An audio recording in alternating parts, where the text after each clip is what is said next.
నల్లబర్లి పొగాకుని వెంటనే కొనుగోలు చేయాలని బాపట్ల జిల్లా పచ్చూరులో రైతులు రాస్తారోకో చేపట్టారు. బొమ్మల సెంటర్లో పొగాకు కంపెనీలకు వ్యతిరేకంగా నినాదాలు చేశారు. పొగాకును వెంటనే కొనుగోలు చేయకపోతే ఆందోళనను ఉధృతం చేస్తామని హెచ్చరించారు. రైతులను మోసం చేసిన కంపెనీలపై కేసులు పెట్టాలని రాష్ట్ర రైతు సంఘం అధ్యక్షులు కృష్ణయ్య ప్రధానిని డిమాండ్ చేశారు.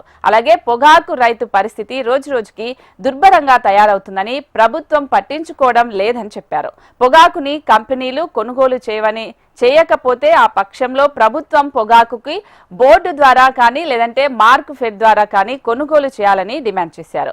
డిమాండ్లను పరిష్కరించకుంటే జూన్ 2న ముఖ్యమంత్రి కార్యాలయాన్ని ముట్టడిస్తామని రైతు సంఘం అధ్యక్షులు కృష్ణయ్య హెచ్చరించారు.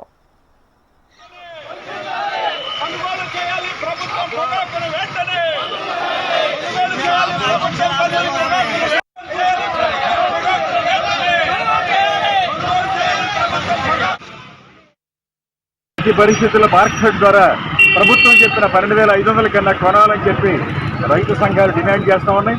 తక్షణమే ప్రభుత్వం కనుక బాధ్యత తీసుకొని కొనిపించడమో కొంటమో చేయకపోతే ఆత్మహత్యల పరంపర ఆంధ్ర రాష్ట్రంలో ఆ రోజుల్లో పత్తి రైతులు కనుక ఏ విధంగా ఆత్మహత్యలు పాలయ్యారో అలాంటి స్థితికి ప్రభుత్వం కారణమవుతుందని చెప్తున్నాం. రేపు 27వ తారీఖున ఈ కంపెనీ ఐటీసీ ముందు అక్కడ జీపీఐ ముందు వాళ్ళు రైతులకి వాగ్దానం చేసి రిటర్న్గా కూడా ఇచ్చి ప్రోత్సహించి వేయమని చెప్పి ఆ విధంగా కనపడకుండా పోతున్నారు, దొంగల్లాగా పోతున్నారు. అందుకని వాళ్ళ మీద చీటింగ్ చేసి పెట్టాలని చెప్పి అన్ని పోలీస్ స్టేషన్లో రైతు సంఘం కార్యకర్తలు రైతులందరూ కూడా వీళ్ళని కంపెనీల మీద ఆ పని కూడా చేయాలనుకుంటున్నాం. ఆ రకంగా 2వ తారీఖు 6 పరిస్థితుల్లో అప్పటికి కూడా కొనుగోలు చేయకపోతే మొత్తం పొగాకు రైతులందరూ కూడా ముఖ్యమంత్రి గారికి చెలో అని చెప్పి ముఖ్యమంత్రి గారి క్యాంపు కార్యాలయానికి వేల మంది రైతులందరూ కూడా అక్కడికి వెళ్ళి ఆ విధంగా కొంటమా సాగటమా మీరు బాధ్యత తీసుకుంటారా లేకపోతే మమ్మల్ని వ్యవసాయాలు ఉండబెట్టడా పారిపోమంటారని చెప్పి రైతులు మొత్తం కూడా 2వ తారీఖు విజయవాడ రమ్మని చెప్పి అప్పీల్ చేస్తున్నాం. ఈ మిర్చి అంతది మాత్రంగా అయిపోయింది, పొగాకు అంతది మాత్రంగా అయిపోయింది, అది కోబెర్రీ అట్లనే అయిపోయింది.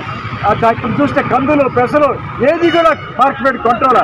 ఈ రకంగా పంటలన్నీ కొనకుండా అసలు ఈ రాష్ట్రంలో ప్రభుత్వం ఉందా లేదా అనిపించే స్థితికి తీసుకురావటం మంచిది కాదని ప్రభుత్వం వెంటనే ఈ బాధ్యత తీసుకొని కొనాలని చెప్పి కోరుతున్నాం.